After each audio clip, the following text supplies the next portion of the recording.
প্রতিটি গ্রাম ঘরে ঘরে বাংলাদেশ জাতীয়তাবাদী দলের দুর্গ গড়ে তুলবে।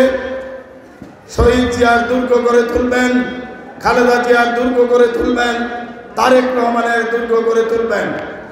এবং আজকে যেই নেতৃত্ব প্রতিষ্ঠা হবে, এই হাইমচরের দুঃখী মানুষের পাশে এই নেতা কর্মীরা থাকবে, সেটা আমি আশা করি।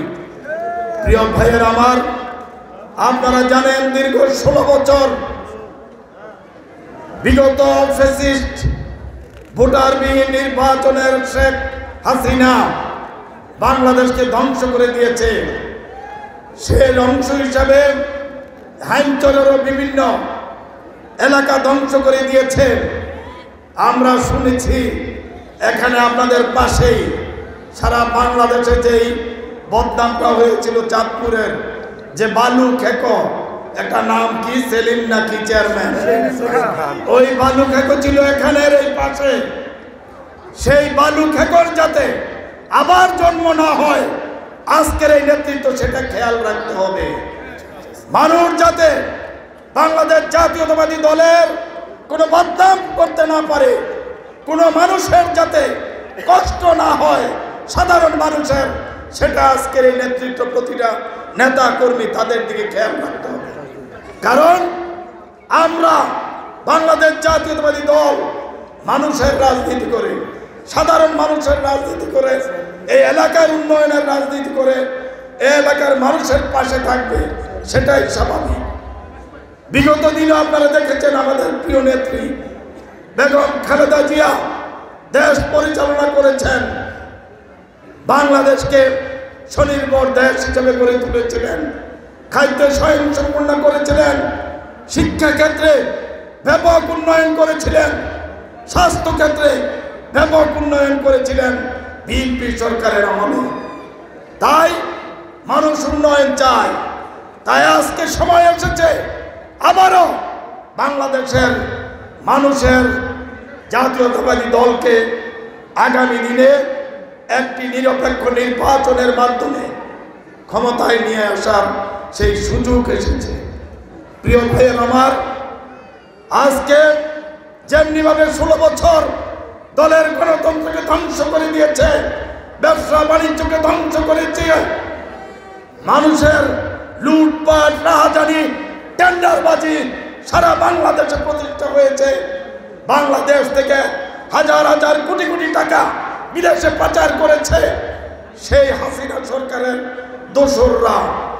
এই অবস্থা পুনরাবৃত্তি যাতে বাংলাদেশে আর না হয়, সেটার দিকে খেয়াল রাখতে হবে। প্রিয় ভাইয়ের আমার, তাই আজকে আমি বলতে চাই যে আপনারা আজকে যেই নেতৃত্ব প্রতিষ্ঠা হবে, সেই নেতৃত্বের সেই মানুষ যাতে কষ্ট না পায়, সেটার দিকে খেয়াল রাখতে হবে। নির্বাচন হলে আপনি মানুষের কাছে যেতে হবে, মানুষের সমর্থন, সাধারণ মানুষের সমর্থন আমাদের প্রয়োজন আছে। সুতরাং আপনারা মানুষের পাশে থাকবেন, সুখে দুঃখে তাদের যখন প্রয়োজন হবে সেটা আপনারা আছেন।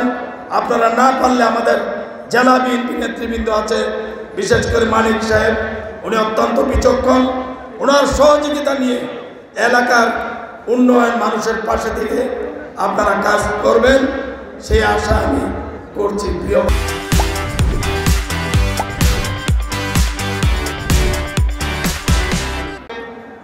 এই দেশের মানুষ 16 বছর আন্দোলনটা কেন করেছে?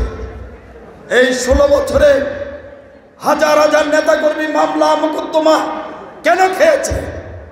এই 16 বছরে হাজার হাজার নেতাকর্মী রক্ত দিয়েছে, গুম হয়েছে কেন? বাংলাদেশের মানুষ একটা নিরপেক্ষ সরকারের অধীনে নিরপেক্ষ একটা নির্বাচন চায়, যেই নির্বাচনে প্রত্যেকের মতামত স্বাধীনভাবে দিতে পারবে, প্রত্যেকের মতামত তাদের ইচ্ছা মতন প্রকাশ করতে পারবে।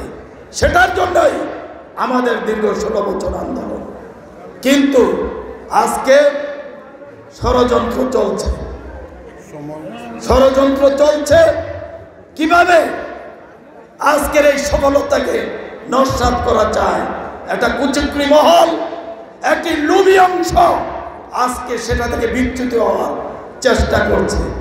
প্রিয় ভাইয়ের আমার, আমাদের বক্তব্য স্পষ্ট যে আমরা একটা নিরপেক্ষ সরকারের অধীনে নিরপেক্ষ নির্বাচন চাই।